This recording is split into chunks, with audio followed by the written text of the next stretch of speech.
Hello everyone, my presentation is on thorium reactors and alternative source of energy.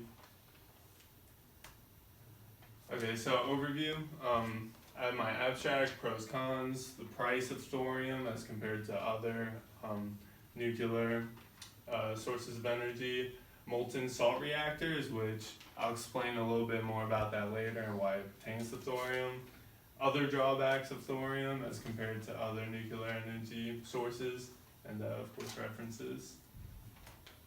So my abstract, it's pretty long-winded, but the gist of it is that thorium is an element that is radioactive and undergoes radioactive decay, such as uranium and plutonium, and we can get energy from it from nuclear reactions involving it.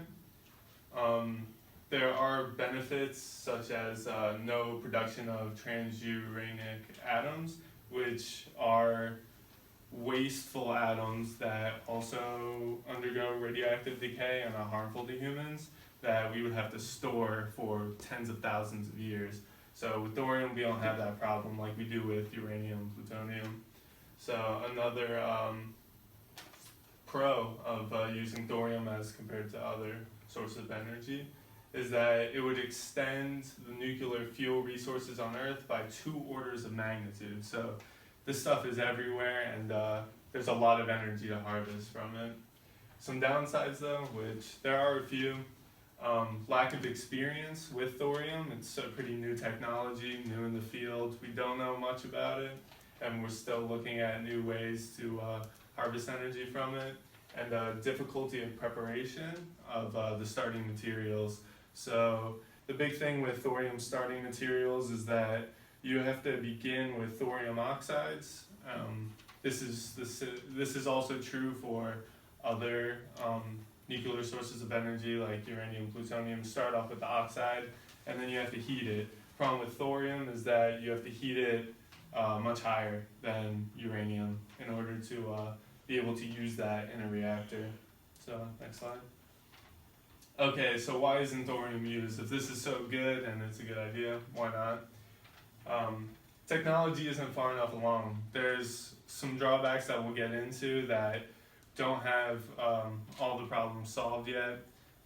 Not enough support domestically, like there's a negative stigma about nuclear energy and the public's opinion of it. We all saw what happened at Chernobyl and other incidences like that, where nuclear energy has turned into a huge disaster. So people are scared of it, and we need to educate the public so that we can use thorium and other nuclear sources of energy as the future. And resistance to change. A big reason why thorium isn't used is because the coal and oil industries are mainly where we get our energy, and problem with that is CO2 emissions. It's harmful to the environment, whereas nuclear energy is clean. So although we currently use worse sources that are less efficient, this is a possibility for the future. Okay, so why thorium? We talked a bit about this. So much more abundant than uranium, specifically like comparing it to other nuclear materials. Thorium is 3 times more abundant. It's in the soil, 6 parts per million.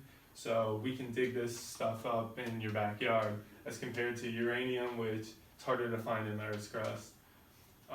It's fertile versus fissile. So the big difference is that we use thorium in a reactor along with other nuclear materials to kind of get things rolling.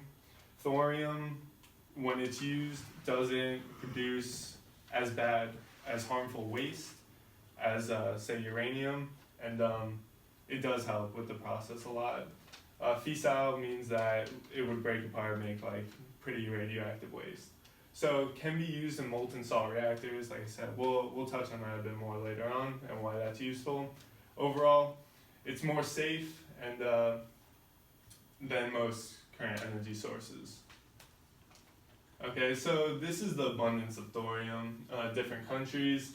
The pie chart on the left shows its actual abundance versus the one on the right is reasonably assured resources of thorium, so it's easy to get versus it's way deep in the earth and the potential for it.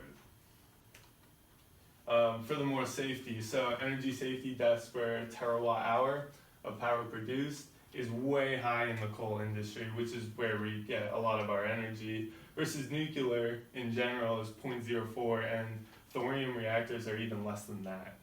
So it's very safe. The chart on the right shows how the waste from uranium versus thorium plus uranium is handled. 17% of the waste has to go underground versus uranium, it's most of it.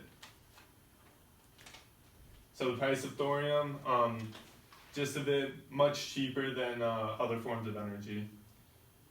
Lower maintenance costs also, because once a reactor's up and running, you gotta watch it, but you don't have to continually mine those resources. It's gonna run for a very long time. Next slide. Molten salt reactors. So this is a basic example of what it looks like. It's very complex, but yeah, that's what it looks like. So why molten salt reactors? Originally invented in 1965 with uranium in mind, but it's been repurposed for thorium. A type of reactor that uses liquid fuel, like molten fuel, molten salts, as opposed to solid fuel rods.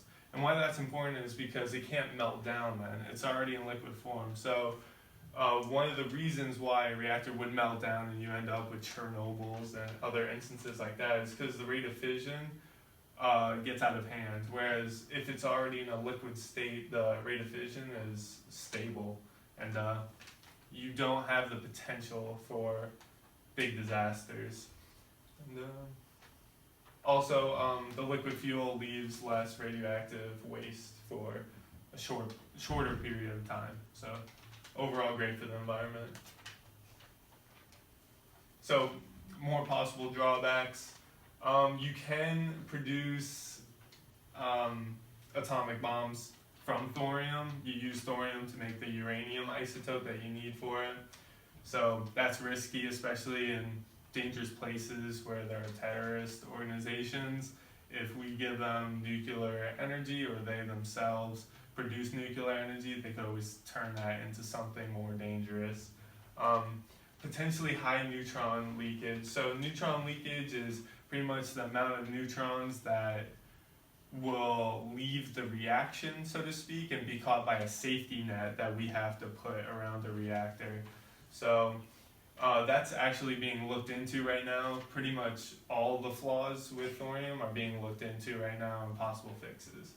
So ultimately much safer. In conclusion, thorium's great. There are drawbacks, but we're progressing. The technology is slowly getting there, and we will use thorium most likely in the future to be the most practical source of energy.